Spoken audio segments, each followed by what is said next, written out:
Rather. My name is Philipp Ivanov. I'm the CEO, Chief Programming Officer, of Asia Society, Freudian slip, and I'm also a Senior Fellow at our Policy Institute. So, very warm welcome to Asia Society. Glad to see many of our members and patrons here, and hope your summer is going well. It's my great pleasure to invite you to this program with award-winning author and journalist Barbara Demick, who will talk about her terrific new book, Eat the Buddha, Life and Death in a Tibetan Town. But we're also going to talk about Tibet more general. The topic of Tibet remains incredibly sensitive, incredibly controversial, but it's also the topic that is recently largely disappeared from the headlines. It has been replaced by many other conversations about China, about relations with ethnic minorities, and about broader relations between China and the world. But Tibet, of course, hasn't disappeared. It's still there, and I think it's important that we, as an institution that's dedicated to Asia, are covering this region. And so we're very pleased to have Barbara with us tonight, and we're very pleased that you could make it and join this conversation. So the program today will ultimately try to answer one question: what's it like to be a Tibetan in the 21st century China? And what's going on in this vast yet very underreported region? And we hope to do it through the book, and we'll go back to the book, and I will strongly encourage you to read it. But we also want to cover other subjects that Barbara has not covered in the book. And we also want to make it as interactive as possible, so please have your questions ready, and we'll have ample time for discussion. So let me introduce our special guest today. Barbara is an award-winning journalist and writer. She's a big friend of Asia Society. She was a bureau chief for the LA Times in Beijing and Seoul, and earlier reported from the Middle East and the Balkans. She is the author of Nothing to Envy, Ordinary Lives in North Korea, and also Logovina Street, Life and Death in the Sarajevo Neighborhood. She was the winner of many awards and prizes, but the most important one is, of course, our own, Asia Society's annual Osborne Elliott Prize for Journalism in Asia, which she won in 2006. But she's also now serving as a jury for this prize and supporting the new generation of journalists, which we need desperately to report on Asia, including on China.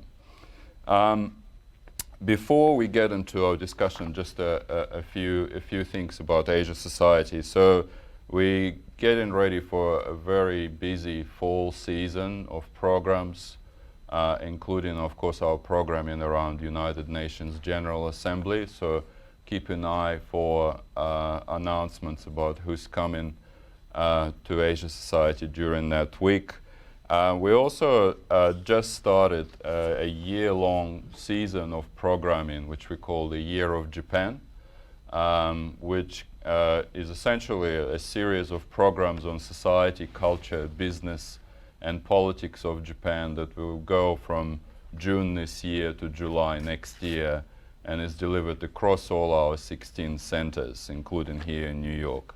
And the centerpiece of the program here is a new exhibition that will open in October called Meiji Modern. So keep an eye on the announcements for that. Tonight's event's being recorded so we can share it with our audiences globally. So please keep your cell phones on silent, and please keep your questions ready. So Barbara, welcome to Asia Society. I want to ask a sort of a traditional question. What started your interest in Tibet, and why Tibet? Oh, that's a good question.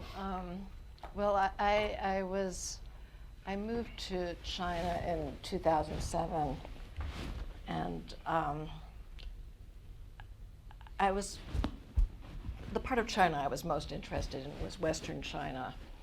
And I've got to say, I was sort of an accidental China correspondent. I was supposed to go to France, but it didn't happen. And somehow, that's a long story, but somehow I ended up in Beijing.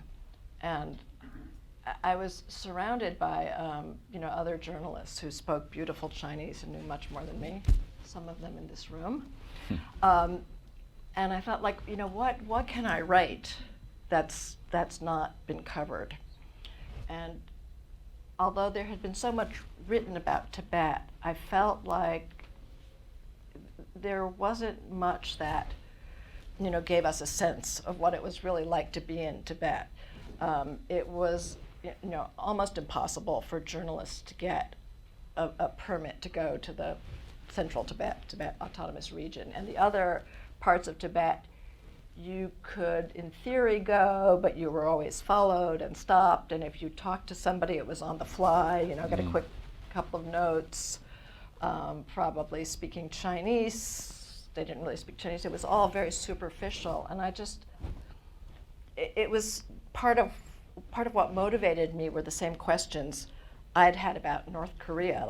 What's it like really to be there? What's it like to be a North Korean? What's it like to be a Tibetan? And although there was a lot written about Tibet, it was sort of first-person travelogues by journalists. Most of the Tibetan memoirs were written long ago, mostly by exiles, because it's practically impossible for a Tibetan to write about their own life. And I felt that from what I read about Tibetans, this is a little bit like North Koreans, but they were always portrayed as cliches, these rugged nomads or these, spiritual holy men. And I wanted to be in their shoes in a way, to know what their lives were like. So what's it like now in Tibet? We have a lot of reporting about many aspects of Chinese foreign policy, economy, its crackdown in Xinjiang, its crackdown on its own dissidents. But we rarely hear about Tibet the last few years. Why is that, and what's going on there? I think Tibet is in the unenviable situation of being the second worst place in China. The treatment of the Tibetans is not nearly as bad as of the Uyghurs, and there's no doubt about that. So a lot of the focus in recent years has been Xinjiang, but things are not good in Tibet also. And there have been various reports that we hear about Xinjiang style. Does everybody know what I'm talking about in Xinjiang? 1 to 2 million Uyghurs have been forcibly detained for perceived offenses. There have been some reports of mass detentions in Tibet, but probably not so much, and the reports are very vague. But there's this from what I understand, this stifling, just overpowering, smothering security, where your every movement, almost your every thought, your every communication, certainly on a smartphone, is monitored. And this is something very hard for journalists to write about, because we're accustomed to writing stories about torture and brutality. We need, blood in our stories, this kind of drama. But this kind of repression is not, I wouldn't say it's bloodless, but it's cleaner, it's technological, and people can't move. I hear sort of descriptions where birds in a cage. But for example, Tibetans, like other Chinese minorities, it's almost impossible for them to get a passport. There was a quote a few years ago, a Tibetan saying it's easier for a Tibetan to get into heaven than get a passport. And it's kind of a joke. But they can't get a passport. They can't even move around internally. And I mean, this was true when I was reporting, but it's worse now. I mean, I talked to one guy who was trying to bring his father to the hospital in another township, and there were like 8 levels of permits they needed. They can't move. And it's just infuriating because Chinese could go sailing through checkpoints without being stopped. When I was traveling in that region, I always used a Chinese driver. I hate to say it, but it was just a lot easier. Somebody just told me that there's a regulation in some places where you can't have a gathering of more than 3 unrelated people in a restaurant or a public place. I don't know how strictly it's enforced. And part of the reason we don't know what's going on, even from the time that I was reporting, there's been this information blockade, is because people inside Tibet can't communicate with the outside. I mean, even Tibetans living in New York don't really communicate with their families about anything other than routine, births, deaths, houses. Anything about the situation you can't discuss. And in the past, when I was reporting, this book came out actually in 2020, and up to the end of the pandemic, there was still information coming out through Tibetan exile groups, most of them based in Dharamsala, well, some based in Dharamsala, where the Dalai Lama is living. But now those communications have been cut off. And I mean, as this audience probably knows, the Chinese all use WeChat, and WeChat is, a direct pipeline to the Chinese government. You can be arrested for having WhatsApp on your phone, not to speak of Signal. I mean, just having an app that's not authorized. So I was just hearing from somebody that there was an exile group in Dharamsala that had reported on a lot of what was going on in Naba, the town that I wrote about. And the family members of people living in Dharamsala have actually had their phones confiscated just to prevent communications. So it's just, it's stifling. And from what I understand, life looks outwardly peaceful. You don't see, the number of troops on the streets as before. When I was reporting in Naba, there was always like an armed personnel carrier parked in the street, and a lot of like menacing security apparatus. That's sort of vanished, but it's people can't breathe. Yeah, just going back to your book, you focus on one town. Why did you choose that town, and what's interesting and important about it?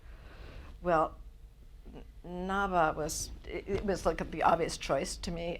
My specialty is doing microcosms. Find a place that encapsulates a larger story. It's what I did with North Korea. It's what I did with a book about Sarajevo, one street. And so I was thinking about a place in Tibet, a Tibetan community, and Naba kind of chose itself because that's where the wave of self-immolations began in 2009, 2011, picking up. And it was, it seemed to me like in some ways also the real Tibet. And this is very complicated and people's eyes glaze, but the Tibet Autonomous Region is what the Chinese call Tibet. But the larger population of Tibetans live outside of that area in Sichuan, Qinghai, Yunnan, Gansu provinces, eastern Tibet, inner Tibet, outer Tibet, depending on what you call it. And that's where like a lot of the action is. This area has been kind of, the engine of resistance. Maybe because it hasn't been as subdued. And this place Naba, which nobody had ever heard of before. I mean, maybe somebody had, but not too many. when I started researching it, had been the source of the Tibetan resistance, going back to the 1930s. The title of the book, Eat the Buddha, comes from this episode when the Red Army marched through this area. This was during the Long March, very ill-equipped, without supplies, and they ate these little statues in the monasteries that were made of butter and flour. So it was like the heartland of the resistance, and it's also like kind of the intellectual heart of Tibet. I mean, the current Dalai Lama is from this area. A lot of the key lamas are from this part of Tibet. It's not a backwater. And I mean, also Naba was probably the hardest place in China to visit at that time. I mean, you need a special permit to go to Lhasa and some other places, but lots of tourists go to Lhasa. But Naba was really tough, and we love challenges. This is the way journalists are. If you tell us we can't go someplace, of course we want to go. And you picked all the good places like North Korea and Sarajevo. Yeah. I mean, this is like a joke among foreign correspondents, but if it's like a nice place, it's like nice because nothing is ever happening there. Yeah. Can I ask you then, what do you think drives that sensitivity that China has when it comes to its vast multi-ethnic regions? It's a big country, it has a state apparatus, it has military, it has police, it has a strong government, yet there's a huge amount of sensitivity towards Tibetans, Uyghurs, and even minorities that are even smaller in size. Why such sensitivity? Well, there's certainly an impulse for complete control, and that's especially the case with Xi Jinping. And there's real geopolitical concerns. There's a lot of the region's water comes from Tibet. There's wanting to protect the western flank of the country with India. But with Tibet, the Chinese government seems consumed with wanting to show that the Tibetans are happy. And I think this has to do with China's self-image as we are not an imperialist country. We are liberating these people. And so there's enormous propaganda about having liberated the Tibetans from serfdom, and the people are happy. And there's just constant things about how happy the Tibetans are. One of my favorite stories, a friend of ours, Andy Jacobs, did it from the New York Times a couple of years ago, was about this fake Twitter campaign of happy Tibetans, and it was all completely fake characters. But they're always insistent on that the Tibetans are happy. So it's not enough to be in control. They have to be happy to be under control. And there was, in 2009, there was a campaign among Tibetans not to celebrate the New Year, which is called Losar. And this was to commemorate people who were killed the previous year in a crackdown. So there was this No Losar campaign. And the Chinese responded with their response was celebrate or else. And I mean, I covered this firsthand because it was happening at one of the universities in Beijing, Minzu Daxue, the minorities university. And you had to show that you were happy. You had to be smiling. And it continues. So. And at the same time, there's a lot of affinity, a lot of fascination of Tibet amongst ordinary Chinese people. Can you explain that kind of tension between the actions of the government and that fascination, that affinity that Chinese people have for Tibet? Well, there's a lot of Buddhists in China. I mean, one statistic I've seen is that there's 250 million Buddhists, which is twice the number of members of the Communist Party. And many of them are Tibetan Buddhists. And there's, I think there's a sense among modern Chinese that somehow, they've lost their soul. I think Ian Johnson has written about this in his book, the Souls of China. And where is their soul? Well, their soul might be in Tibet, and that goes back to the historical relationship, where Tibetan Buddhism was sort of the prevailing religion or faith, and there was the sort of the patron-priest relationship, and there's a lot of Chinese who are really interested in Tibet. When I was in Lhasa in 2017, it was just packed with Chinese tourists. I mean, you could barely walk down the street. And I mean, some of them were, taking selfies and, doing the silly stuff, but there were a lot of sort of spiritual seekers.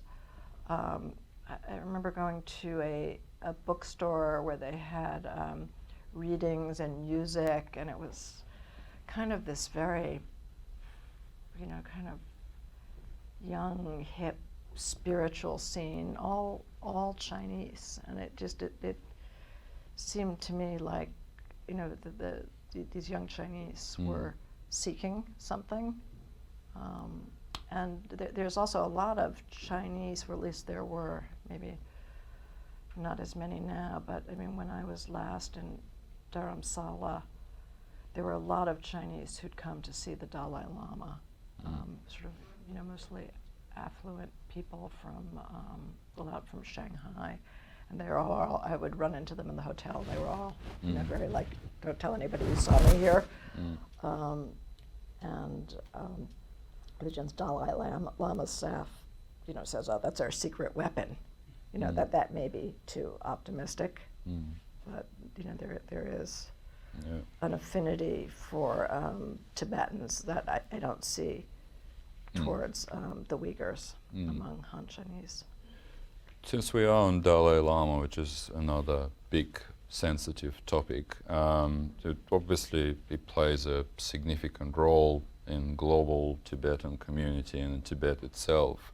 What is the Chinese government policy and Chinese government's intentions when it comes to Dalai Lama? We heard some reports that they want to talk to him, or this wants to engage with him. Like, what is going on now in that relationship? Well, they're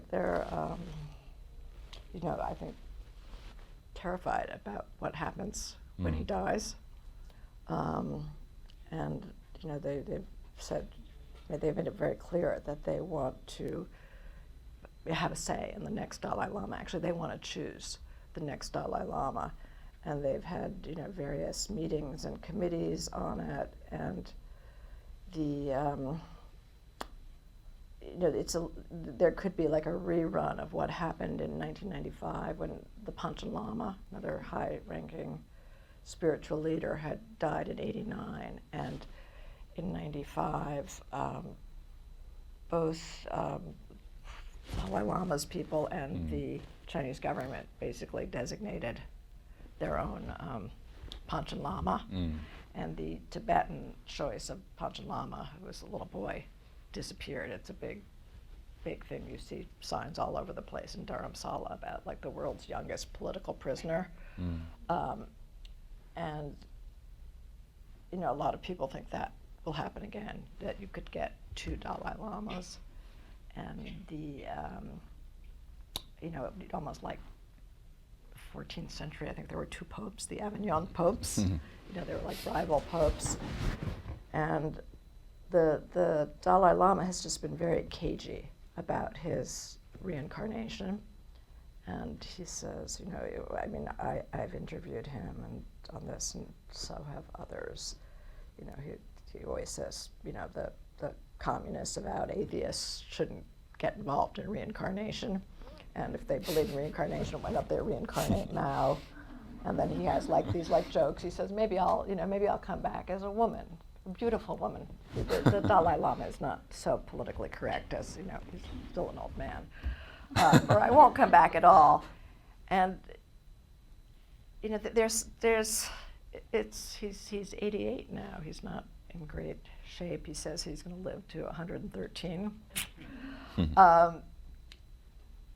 The thing is, the Dalai Lama has like no control over anything, but he has control over his own life and his death in some ways. And some of the Tibetans I've talked to are kind of critical that he hasn't said anything clearer about his successor.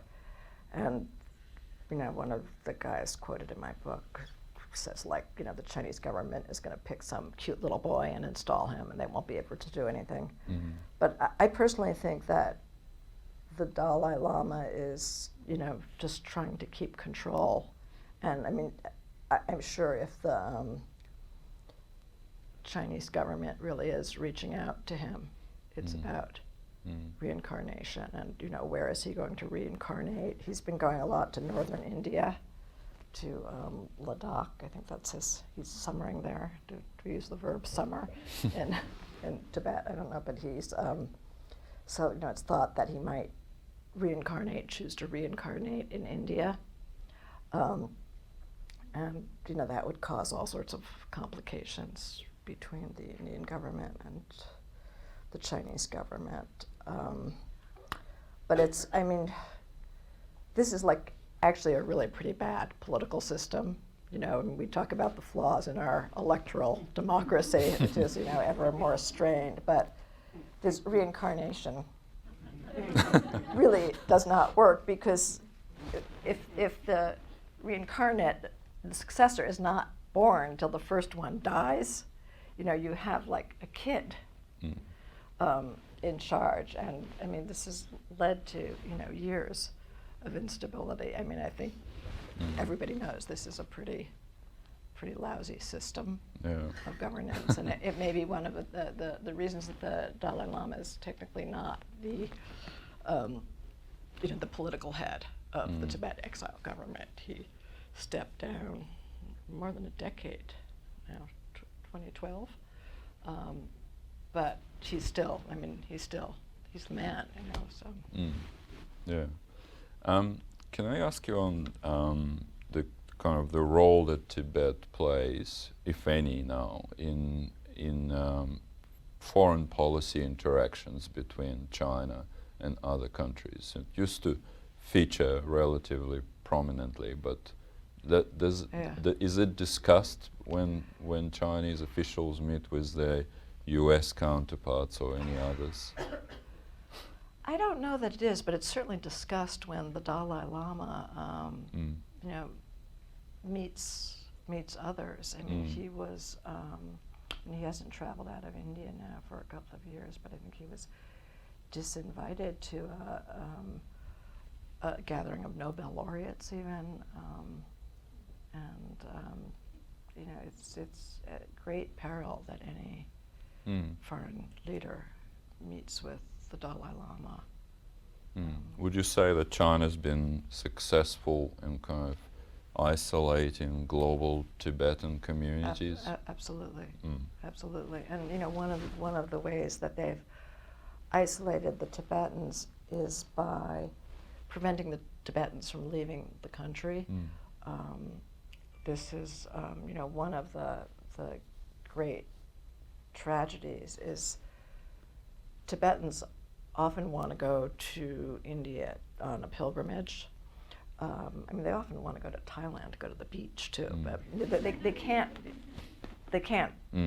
get out because most of them don't have passports. But they especially want to go to India to make a pilgrimage to see the Dalai Lama, and they often, kids want to send their kids out to go to school because there's a lot of English language boarding schools, and in some ways it doesn't really have anything to do with politics. The Chinese want to send their kids to Andover and Exeter and Lawrenceville, and the Tibetans want to, they can't send their kids to like these elite boarding schools. They want to send them to boarding schools in India, and it's really impossible for them to get out without passports, and the border is extremely, extremely guarded. As a Tibetan, you need, or as anybody, you need a permit to go anywhere to that western border. They go through Nepal And people spend, you know, years getting enough permits to get out, and then they spend, you know, months trekking across the mountains. The people who I interviewed in Dharamsala had mostly come out over a zip line, over this river into Nepal, and it's like, you know, for us, I mean, I've flown from Chengdu and Lhasa to Kathmandu. You know, you buy your Starbucks in the airport, and you're just finishing it when you land. I mean, it's not that quick, but it's, you know, it's not far.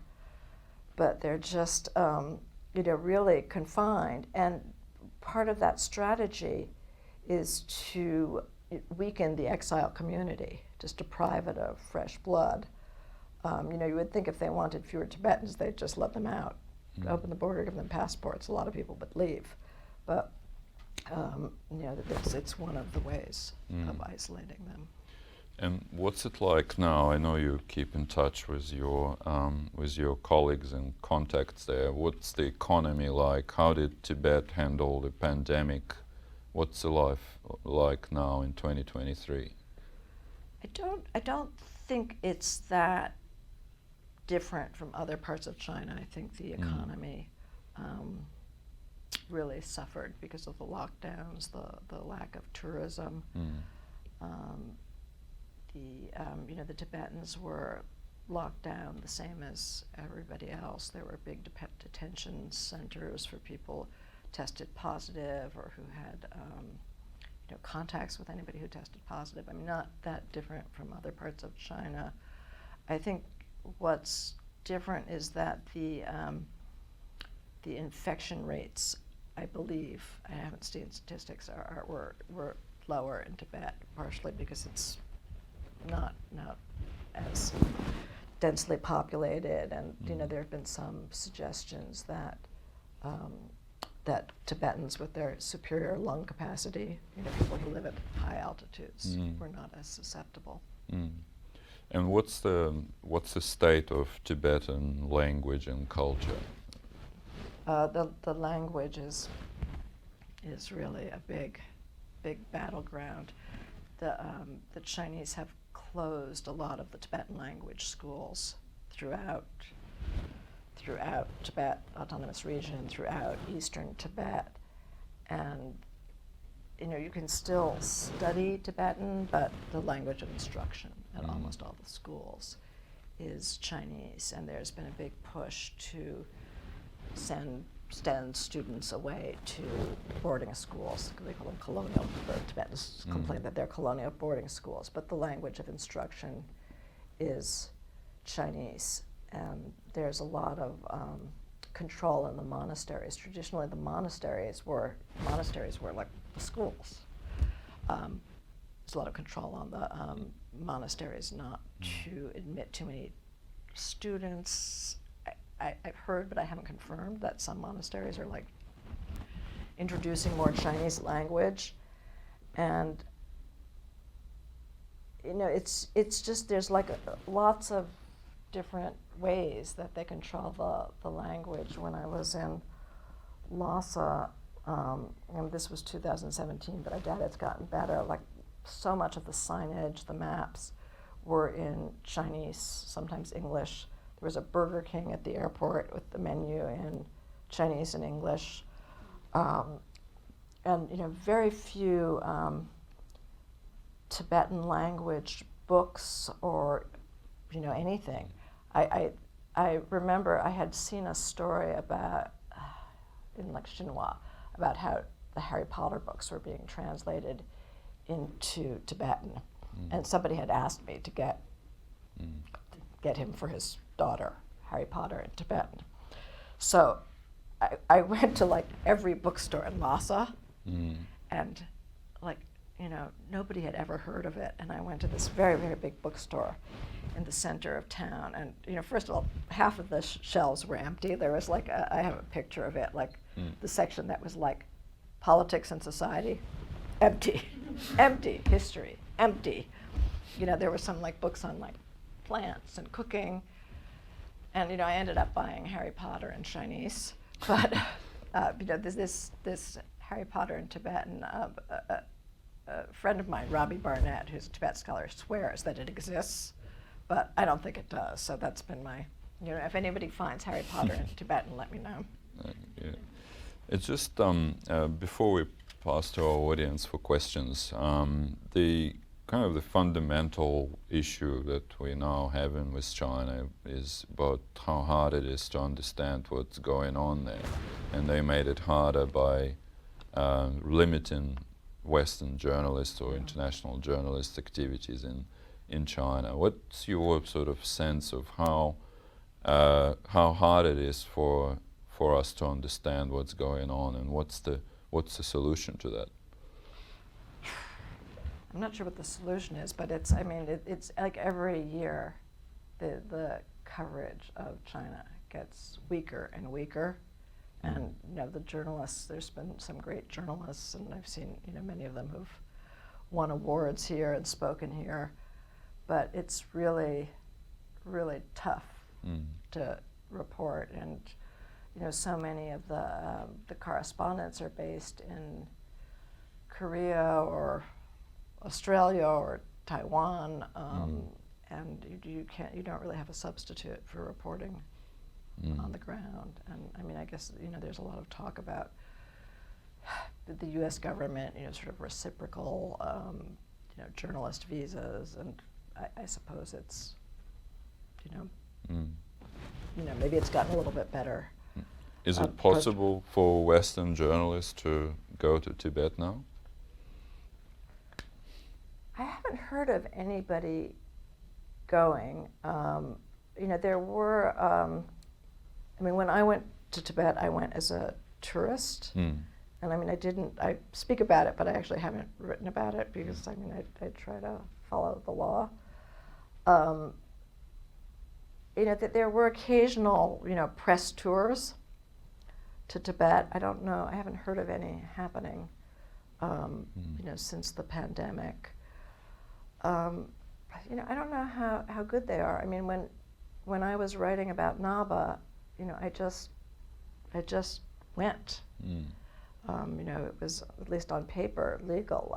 I'd take a car with a Chinese driver, usually a black car that looked semi-official, and sit in the back seat with I had a really funny-looking hat, and I'd be very careful about who I talked to and where I went, but you could go in. I would imagine that people are going into Yunnan province, which has always been a bit easier. Yeah. All right. Well, I want to open questions for the audience. Yes. So I live in Berkeley, California. I literally live down the street from a Tibetan-style monastery. And there's, of course, a Saturday school for Tibetan language thinking. So what I wanted to know is, it's not uncommon also at Berkeley, California, to run into graduate students from China who've never heard of Tiananmen Square. What I wanted to know is, have you been aware of any kind of vigilante groups in America? Because that harass or people who talk about China in a way that the central government might not like it, whether it's regarding to the Tibet question or whether it's the Western, the Uyghur people. Absolutely. I'm not an expert on this, but there were a couple of incidents at Columbia a few years ago. At Berkeley, there was this group that would go around and harass the environmental groups because a Chinese company was big in Sudan, in the Arab part of Sudan, because I guess they were helping process or exploit oil from there, and they would come up and throw their table. They had a little card table. They'd disrupt, throw their flyers around and throw tea at the people giving out flyers on their little, environmental group. And I was just wondering, I was trying to look at the people who were doing who are messing with the environmentalists, and I was just wondering, are they paid staff, or are they, they're Chinese? They look like Chinese people to me, but I don't speak Chinese, so I don't know. I don't know. I can't address that. But do you think that's ramping up? I really don't know. Thank you. I think we have two more here, and then one in the back. Hi, thank you. I have a question. When was the last time you were in Tibet? And I just want to hear more about your experience the last time you were there. And do you speak Chinese? How do you communicate with the people? And what kinds of things did you talk to them about? The last time I was there was 2017 when I was in Lhasa, and I speak poor Chinese, and a lot of the Tibetans who I spoke to also spoke not great Chinese. So we managed to communicate. I did not talk to anybody about anything, other than like food and directions, because I was, I didn't want to get myself in trouble or them in trouble. My sense of Lhasa was that actually it's a lovely city. It was beautiful weather. It was a nice time. I didn't feel harassed there. As I said, what I noticed was the sort of the lack of Tibetanness, the overwhelming number of Chinese tourists, the Chinese language, the complete, the prohibition on anything to do with the Dalai Lama. The Dalai Lama's portrait is banned in a lot of parts of Tibet. In Naba, which I wrote about, sometimes it was up, sometimes it wasn't up.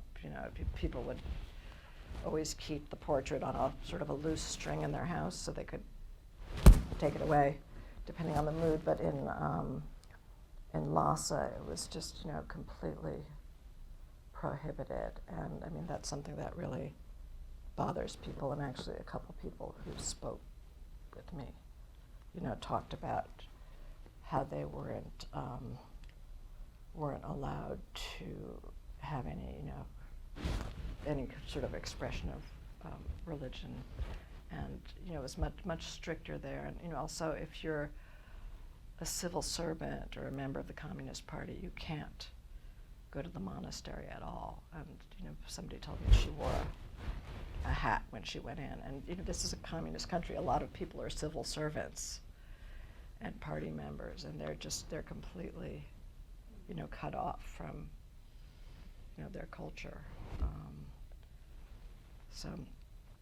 But yeah, and it's the Chinese hysteria about the Dalai Lama is just hard to overestimate. I mean, on one of these trips when I was flying from Nepal to Lhasa, I had a book with me. The only book I had with me was A Lonely Planet, Nepal. And when I got to the airport in Lhasa, the guard saw it in my bag, and he pulled it out and he turned exactly to page 315. And there was like a little historical section, and there was a picture of the Dalai Lama about this big, black and white. It was like, just this little historical thing. And the guy confiscated the book. And it was like, I described this in my book. It was just so silly and petty. And so, I mean, that's, I was also in, the eastern Tibet around that same time and a few years before. And as I said, it was just stifling. And I'm sure it hasn't gotten better. But I haven't been back to China since 2019, right before the pandemic.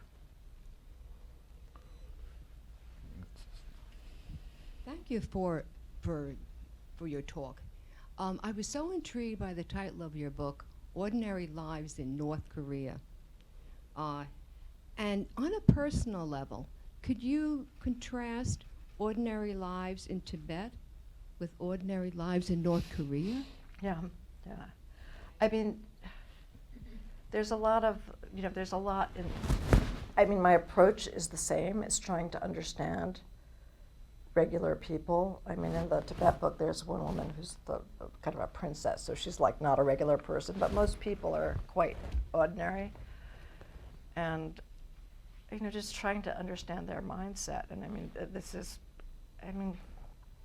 people are kind of the same everywhere. This is a cliche, but this is what I found as a foreign correspondent working in a lot of countries. People care about their kids, getting their kids educated, getting a place to live, taking care of their elderly parents if they're young, finding a partner, getting into a good school. And the Tibetans have a lot of the same concerns. And what I found, with quote unquote ordinary people in Tibet, many of them didn't really want to be political. They weren't, this is a big generalization because everybody's different, but I found that they wanted a lot of the same things as Chinese. They wanted, good educations for their kids. They wanted to be able to travel. One person told me that he believed in the Chinese dream. That was Xi Jinping's propaganda slogan. But, they're stuck. They can't, it's really hard to live a normal life. I mean, if you're a young Tibetan, what do you do? If you want to get ahead, you need to study Chinese, maybe get a job as a civil servant. A lot of the young educated kids want to be teachers, which pays terribly.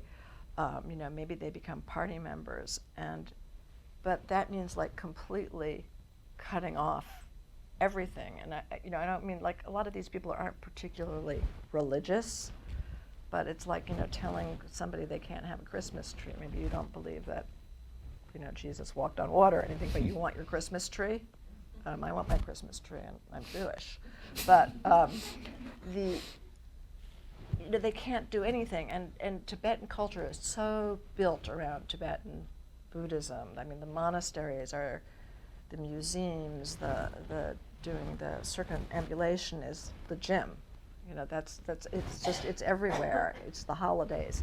So, if you try to get ahead as a Tibetan by sort of joining the system, you're completely cut off from your roots. So it's very hard to be like a normal person. You just want to follow the rules and get a job and get an apartment. It's like really hard to do that.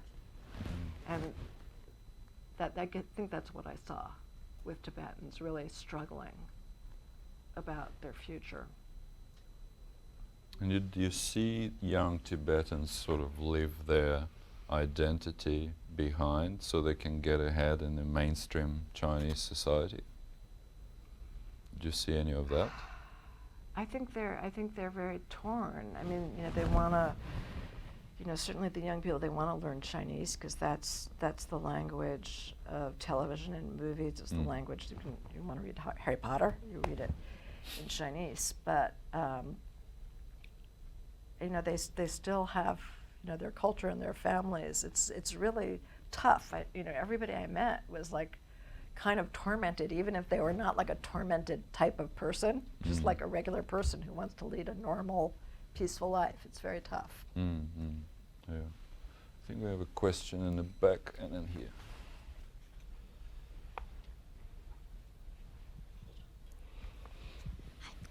First of all, thank you so much for your work. I've been a fan since Nothing to Envy, and so I just want to say that. I have two questions, actually. The first of all is, there's sort of, from some of the vignettes that you're describing and the individual lives and also the scenes in some of these Tibetan cities, like, I feel like there's a certain sense of like interpenetrability of like spaces or individual lives or relationships in which it's hard to kind of tell where Tibet ends and China begins, because like Tibet is in China and China is in Tibet in all sorts of ways. And I was wondering kind of like, what do we make of those spaces and relationships of interpenetrability? And does it offer anything for the future at all? So this is my first question. The second one is, it's a little bit more complicated. It's funny, the gentleman from Berkeley, because you mentioned these Berkeley students, because I was an undergraduate at Berkeley in 2008 when the Dalai Lama came to visit. And there was a mile, probably over a mile long line that wound and wound through campus 48 hours before box office opened for people to line up to get the tickets. And by far, one of the biggest demographics of people that showed up were mainland Chinese students like myself who were simply curious to see this man. And it filled this giant stadium in Berkeley. And I remember on the day there were some Chinese students who were passing out flyers that were telling people about the sort of slave society pre-communist revolution. And there were 3 older white ladies sitting next to me, very affluent people who showed up with Free Tibet shirts, who came in talking about how those kids were brainwashed. And then it turned out that these 3 people didn't know where Tibet was on the map.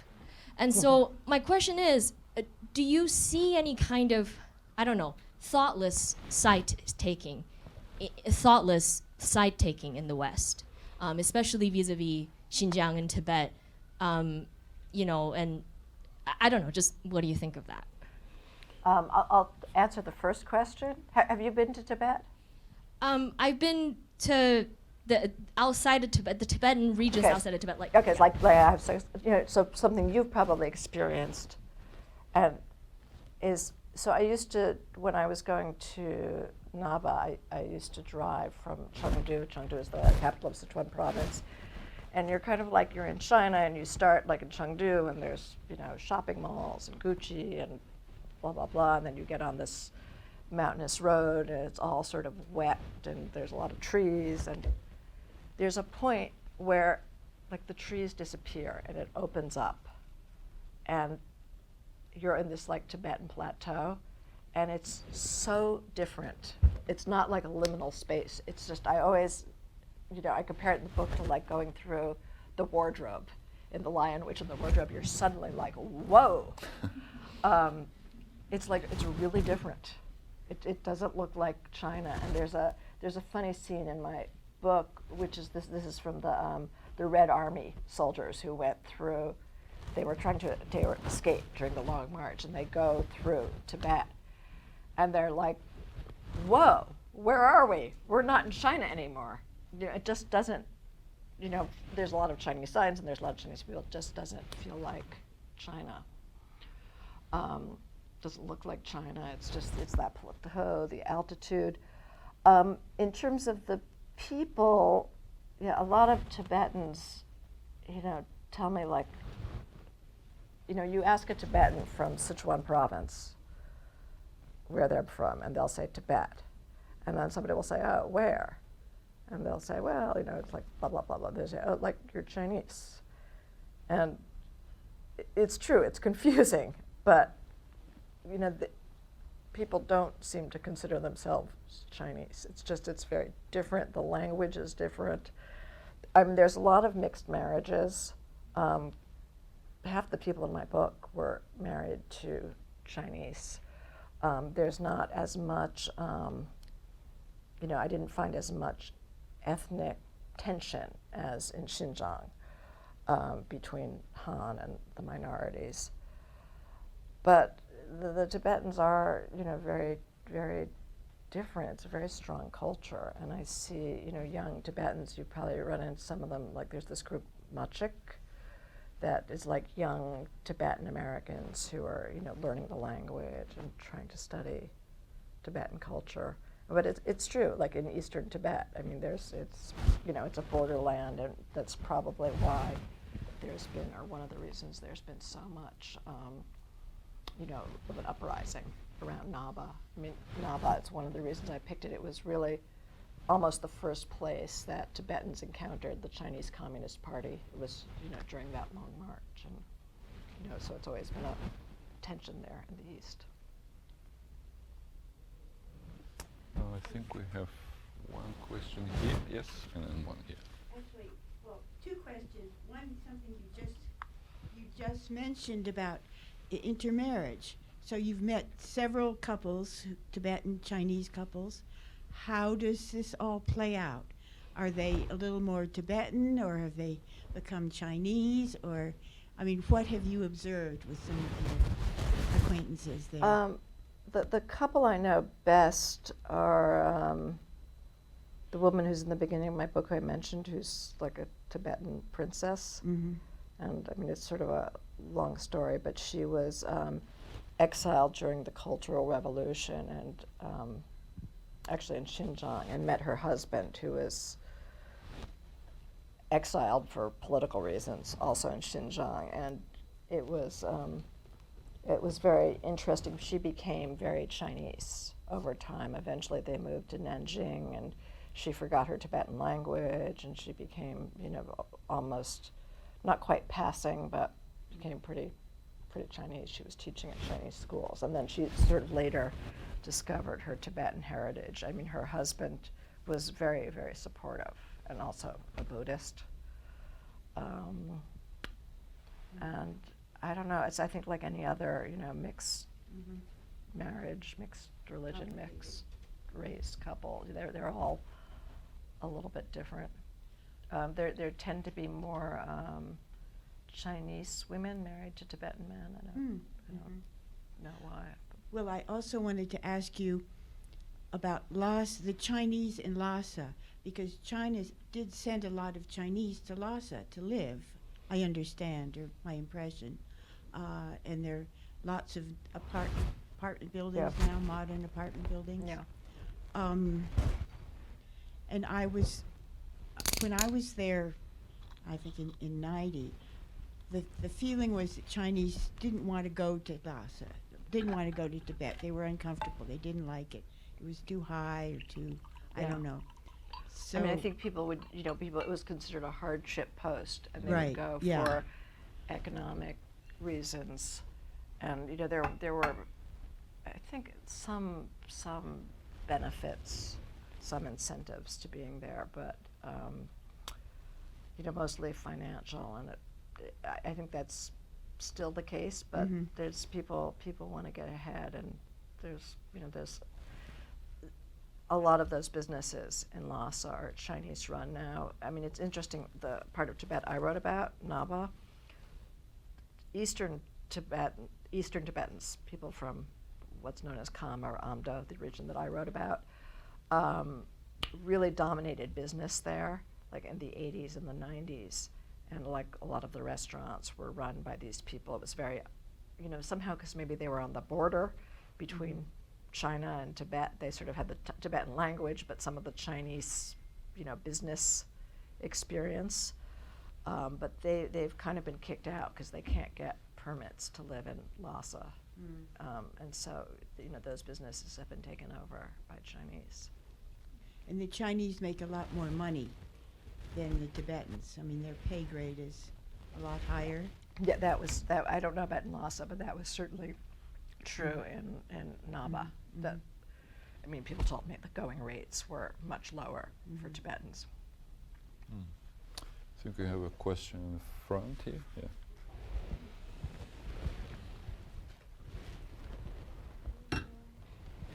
And thank you for your talk, Barbara. It was really nice to hear you speak. I do have a quick comment, and then I'd like to ask a question on behalf of a colleague who couldn't make it here about your book. This is actually, again, referencing the gentleman from Berkeley. I'm currently a graduate student at Columbia, and our Tibetan Students Association this year was just recently harassed and stalked by a group of Chinese students, and our posters were vandalized. It was quite a horrendous thing, but I think it's really important for people to know that these things are still very common and they're around, and we've got young graduate students, undergraduate students still experiencing it here in the United States. So I'd like to just ask a question from a colleague here. It was about your book, and she just wanted to know how you decided on who your characters were going to be, how long it took you to settle on them, and the challenges of telling the stories of immolators through other people, since they would have already been passed away and you can't directly report on them. Yeah. I started by interviewing like everybody I could meet from Naba. And I did most of the initial interviews, not all of them, but most of them in Dharamsala. And once I met people in Dharamsala, somehow I got connected with people in Naba. That's a little bit tricky because of the, you know, it was really risky for people inside to talk to me. I spent a long time with all the principals. I interviewed them at least 3 times, in long interviews, and they were pretty slow interviews because of the language, and I chose the people who had the most, not necessarily the most compelling stories, but the best memories for detail. Like, one of my favorite people in the book was this woman who works at the market. She was really like a really ordinary person, and just very, the poor Tibetan woman who was also very torn about whether to leave. She had seen some improvements in her lifestyle because of the rising Chinese prosperity, but she really felt the pressure on her religion and culture. I mean, I really liked her because she had a really good memory, and that's the thing you want, is somebody who remembers and knows a lot of detail, and it's not necessarily an intellectual. And the self-immolators, I met people who knew self-immolators, and it was hard to write about them because I had this theory that's, I think I'm right, that a lot of them were really like quiet, very introverted people who really wanted to express themselves and didn't know how else to do it. And that was certainly true of 2 of the people who, I learned a lot about from family members, that they were, 2nd and 3rd sons, and there were like no photographs of them. If you see pictures of the self-immolators, it's always often some, very fuzzy picture that's blown up from a school photo. Just required like a lot of patience, and I mean they had to have patience with me too. And I mean that is another thing, is like picking somebody who's, willing to put up with hours of interviews, which is not everybody. Oh.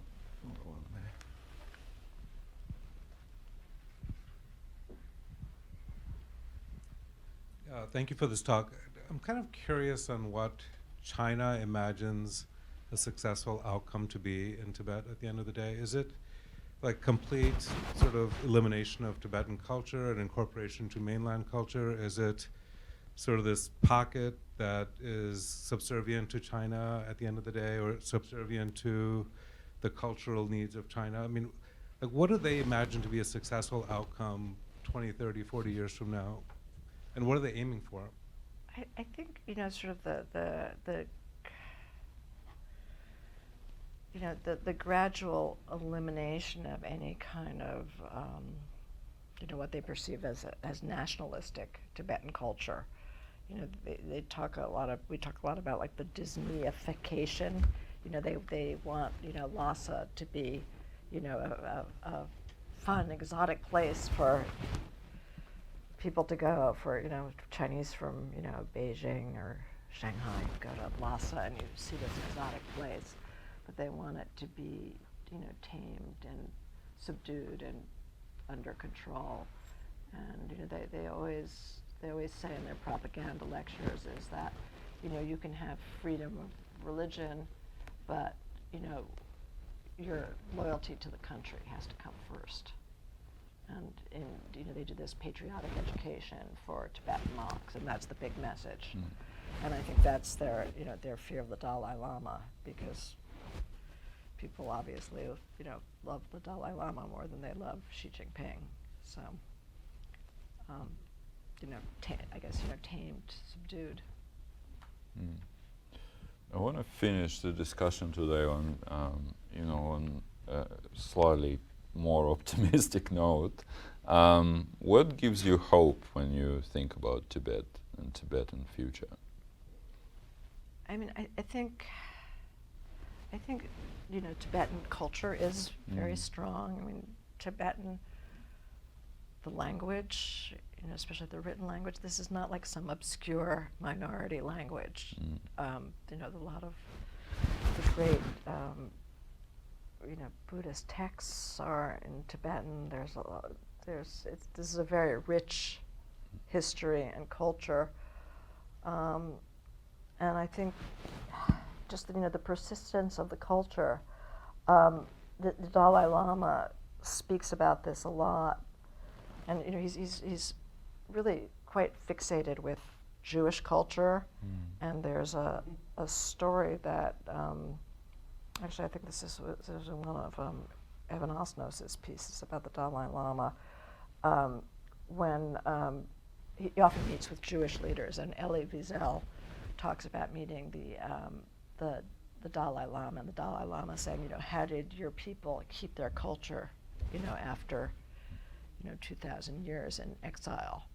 And I think he's sort of maybe lowered the standards for victory from getting back Tibet to keeping the culture alive, keeping the language alive.